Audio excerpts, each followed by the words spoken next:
अखिल भारतीय किसान सभेचं 7वं कोल्हापूर जिल्हा अधिवेशन राधानगरी तालुक्यातील तुरंबे इथल्या डॉक्टर डी.वाय. पाटील सभागृहात आयोजित करण्यात आलं होतं. या अधिवेशनात शेतकरी, कामगार, महिला, देवस्थान, जमीनधारक आणि वन्यप्राणी संघर्षग्रस्त शेतकऱ्यांच्या प्रश्नांवर जोरदार चर्चा झाली. यावेळी बोलताना कॉम्रेड उमेश देशमुख यांनी 90 वर्षांपासून शेतकऱ्यांसाठी लढणारी किसान सभा केवळ देवस्थान जमीनधारकांसाठी नाही, तर सर्वसामान्य शेतकऱ्यांच्या प्रश्नांसाठी रस्त्यावर उतरून संघर्ष करणारी संघटना असल्याचं सांगितलं. शासनानं गरज नसलेला शक्तीपीठ महामार्ग लादून नेमकं कुणाचं भलं करायचं ठरवलंय असा सवाल करत शक्तीपीठ रद्दसाठी तीव्र लढा उभारण्याचा इशारा त्यांनी दिला.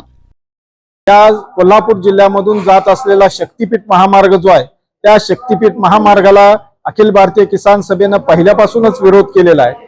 रेखांकन बदललं तरी सुद्धा किसान सभा थांबणार नाही. तर तो जोपर्यंत रद्द करत नाही तोपर्यंत हा लढा चालू राहणार आहे. देवस्थान जमिनीच्या संदर्भात 2 दशकाहून किसान सभेनं आंदोलन सुरू केलेलं आहे. त्या संदर्भामध्ये कायद्याचा मसुदा आज महाराष्ट्र सरकारच्या संकेतस्थळावर प्रसिद्ध झालेला आहे, परंतु त्याच्यामध्ये त्रुटी आहेत. त्याच्यावर आम्ही हजारोंच्या संख्येनं हरकती घेऊन आम्ही आमच्या सूचना शासनाच्या दरबारी मांडणार आहोत. त्यातूनही सरकारनं जर त्या कायद्यामध्ये बदल केला नाही तर त्याला आम्ही तीव्र विरोध करण्यासाठी मोठं आंदोलन उभा करू, हा इशारा आज या अधिवेशनाच्या वेळी आम्ही देत आहोत.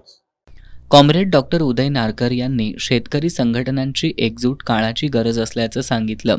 ॲडव्होकेट अमोल नाईक यांनी शेतकऱ्यांच्या न्याय हक्कांसाठी संघटित लढा उभारण्याचं आवाहन केलंय. कॉम्रेड शिवाजी मगदूम यांनी केंद्र आणि राज्य शासनाच्या धोरणांवर टीका करताना अच्छे दिनाची व्याख्या काय, लाडक्या बहिणींच्या खात्यात पैसे टाकून सत्ता मिळवली जाते, पण सरकारी कर्मचारी, आशा आणि अंगणवाडी सेविकांची मानधनं थकलेली आहेत, अशी खंत व्यक्त केली. शेतकरी संघटनेचे जिल्हाध्यक्ष अजित पवार शक्तीपीठ महामार्गाविरोधातील आपली भूमिका स्पष्ट केली. कॉम्रेड दिनकर आदमापुरे, बाळासाहेब कामते यांनी मनोगत व्यक्त केली. यावेळी प्रामाणिक शेतकऱ्यांना 1 लाख रुपयांपर्यंत प्रोत्साहन अनुदान द्यावं अशी मागणी अधिवेशनात केली.